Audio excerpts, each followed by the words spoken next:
Hi friends, welcome back to my channel. ಹೇಗಿದ್ದೀರಾ? ಎಲ್ಲರೂ ಆರಾಮಿದ್ದೀರಿ ಅಂದ್ಕೊಂಡಿದ್ದೀನಿ. ನಾವು ಆರಾಮಿದ್ದೀವಿ.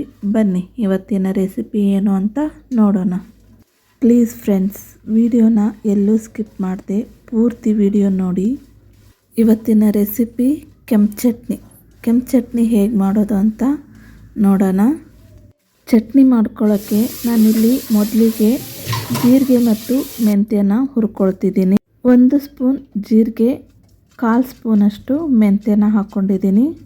ಇವನ್ನೇನು ಕೆಂಪಗಾಗೋವರೆಗೂ ಹುರ್ಕೊಳ್ಳೋದೇನು ಬೇಕಾಗಿಲ್ಲ, ಸ್ವಲ್ಪ ಬೆಚ್ಚಗಾದರೆ ಸಾಕು. ಬೆಚ್ಚಗಾಗಿದೆ, ಇವಾಗ ತೆಕ್ಕೊಳ್ತಿದ್ದೀನಿ ಇವನ್ನ.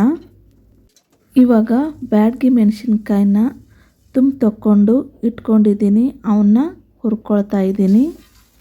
ಇದು ಬ್ಯಾಡಗಿ ಮೆಣಸಿನ್ಕಾಯಿ 100 ಗ್ರಾಮ್ ಇರ್ಬೋದು, ಅಥವಾ ಹೆಚ್ಚು ಇರ್ಬೋದು, ಕಡಿಮೆನೂ ಇರ್ಬೋದು, ಗೊತ್ತಿಲ್ಲ. ನಾನು ಹೆಚ್ಚಾಗಿ ತೊಗೊಂಡಿರ್ತೀನಿ, ಅರ್ಧ kg 1 kg ಹಿಂಗೆ ತೊಗೊಂಡು ಇಟ್ಕೊಂಡು ಬಿಟ್ಟಿರ್ತೀನಿ. ಯಾವಾಗ ಬೇಕೋ ಆವಾಗ ಚಟ್ನಿ ಮಾಡ್ಕೋಬೋದು ಅಂಥೇಳಿ. ಹಾಗಾಗಿ ಇದು ಎಷ್ಟು ಕ್ವಾಂಟಿಟಿ ಇದೆಯಾ ಅಂತ ನನಗೆ ಗೊತ್ತಿಲ್ಲ. ನೀವು ಇದನ್ನು ಬಿಸಿಲಿದ್ದಾಗ ಚೆನ್ನಾಗಿ ಒಣಗಿಸ್ಕೊಂಡು ಚಟ್ನಿ ಮಾಡ್ಕೋಬೋದು. ಬಿಸಿಲಿಲ್ಲ ಅಂದರೆ ಸ್ವಲ್ಪ ಹುರಿಲೇಬೇಕಾಗುತ್ತೆ, ಅಂದರೆ ಬೀಜ ಸಣ್ಣಗೆ ನುರಿಯುತ್ತೆ. ಬಿಸಿ ಮಾಡಲಿಲ್ಲ ಅಂದರೆ ಅಥವಾ ಬಿಸಿಲಿಗೆ ಇಡಲಿಲ್ಲ ಅಂದರೆ ಆ ಬೀಜ ಹಾಗೆ ಸಿಗುತ್ತೆ. ಹಾಗಾಗಿ ಇದನ್ನು ಹುರ್ಕೊಂಡಾದರೂ ಹುರ್ಕೋಬೇಕು, ಇಲ್ಲ ಬಿಸಿಲಿಗೆ ಇಟ್ಕೊಂಡಾದರೂ ಇದನ್ನು ಕಡಕ್ ಮಾಡ್ಕೋಬೇಕು. ನೋಡಿ, ಸ್ವಲ್ಪ ಕಡಕ್ ಆಗ್ತಾಯಿದೆ. ಇನ್ನೊಂದು ಸ್ವಲ್ಪ ಇದನ್ನು ಬೆಚ್ಚಗೆ ಮಾಡ್ಕೋಬೇಕು. ಇದನ್ನು ಹೈ ಫ್ಲೇಮಲ್ಲಿ ಇಟ್ಕೊಂಡು ಹುರ್ಕೋಬಾರ್ದು, ಲೋ ಫ್ಲೇಮಲ್ಲೇ ಇಟ್ಕೊಂಡು ಹುರ್ಕೋಬೇಕು. ನಾನು ಎಣ್ಣೆ ಏನು ಹಾಕ್ಕೊಂಡಿಲ್ಲ ಹುರಿಯೋಕ್ಕೆ, ಹಾಗೆ ಹುರಿದಿದ್ದೀನಿ. ನೋಡಿ, ಈ ಮೆಣಸಿನ್ಕಾಯಿ ಖಡಕ್ಕಾಗಿ ಹುರಿದಿದೆ. ಗ್ಯಾಸ್ ಬಂದ್ ಮಾಡಿಕೊಂಡು ಮತ್ತು ಇದನ್ನು ಬೇರೆದಕ್ಕೆ ತೆಕ್ಕೊಳ್ಳೋದಿಲ್ಲ, ಮೆಣಸಿನ್ಕಾಯಿ ಅದರಲ್ಲೇ ಬಿಟ್ಟಿರ್ತೀನಿ. ಆ ಬಿಸಿಗೆ ಇನ್ನಷ್ಟು ಖಡಕ್ಕಾಗಲಿ ಅಂಥೇಳಿ. ಆರಿದ ಮೇಲೆ ಇದನ್ನು ಚಟ್ನಿ ಮಾಡ್ಕೊಳ್ಳೋಣ. ನೋಡಿ, ಮೆಣಸಿನ್ಕಾಯಿ ಆರಿದೆ, ಇದನ್ನು ರುಬ್ಕೊಂಡು ಚಟ್ನಿ ಮಾಡ್ಕೊಳ್ಳೋಣ. ಈ ಮೆಣಸಿನ್ಕಾಯಿನೆಲ್ಲ ಜಾರಿಗೆ ನಾನು ಹಾಕ್ಕೊಳ್ತಿದ್ದೀನಿ. ಫಸ್ಟಿಗೆ ಬರೀ ಈ ಮೆಣಸಿನ್ಕಾಯಿನ ಮಾತ್ರ ಪುಡಿ ಮಾಡ್ಕೊಂಡು ಬರಬೇಕು. ಎಲ್ಲ ಹಾಕ್ಕೊಂಡ್ರೆ ಬೇಗನೆ ಇದು ನುಣ್ಣಗಾಗಲ್ಲ. ಹಾಗಾಗಿ ಬರೀ ಮೆಣಸಿನ್ಕಾಯಿನ ರುಬ್ಕೊಂಡು ಬರ್ತೀನಿ. ನೋಡಿ, ರುಬ್ಕೊಂಡು ಬಂದಿದ್ದೀನಿ, ಈ ಥರ ಸಣ್ಣಗಾಗಿದೆ.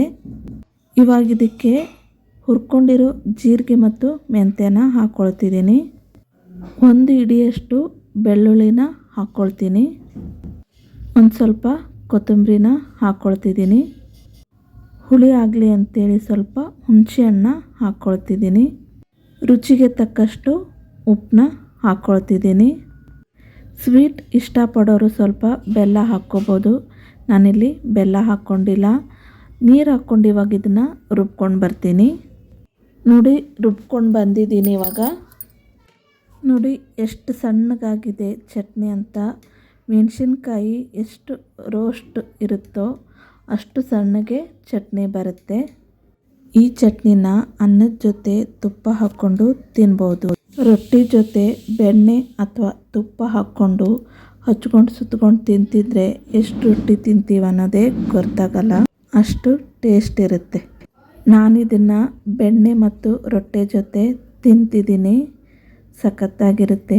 ನಾನು ಮಾಡಿರೋ ಈ ಕೆಂಪು ಚಟ್ನಿ ನಿಮಗೆ ಇಷ್ಟ ಆಗಿದೆ ಅಂತ ಅಂದ್ಕೊಳ್ತೀನಿ. ಇಷ್ಟ ಆದರೆ ಲೈಕ್ ಮಾಡಿ, ಶೇರ್ ಮಾಡಿ, ಹೇಗಿತ್ತು ಅಂತ ಕಮೆಂಟ್ ಮೂಲಕ ತಿಳಿಸಿ. ಹಾಗೆ ಸಬ್ಸ್ಕ್ರೈಬ್ ಆಗೋದನ್ನು ಮಾತ್ರ ಮರಿಬೇಡಿ. ಬೆಲ್ ಐಕನ್ನು ಒತ್ತಿ. ಮತ್ತೆ ಸಿಗೋಣ ಇನ್ನೊಂದು ವಿಡಿಯೋದೊಂದಿಗೆ. ಟೇಕ್ ಕೇರ್, ಬಾಯ್.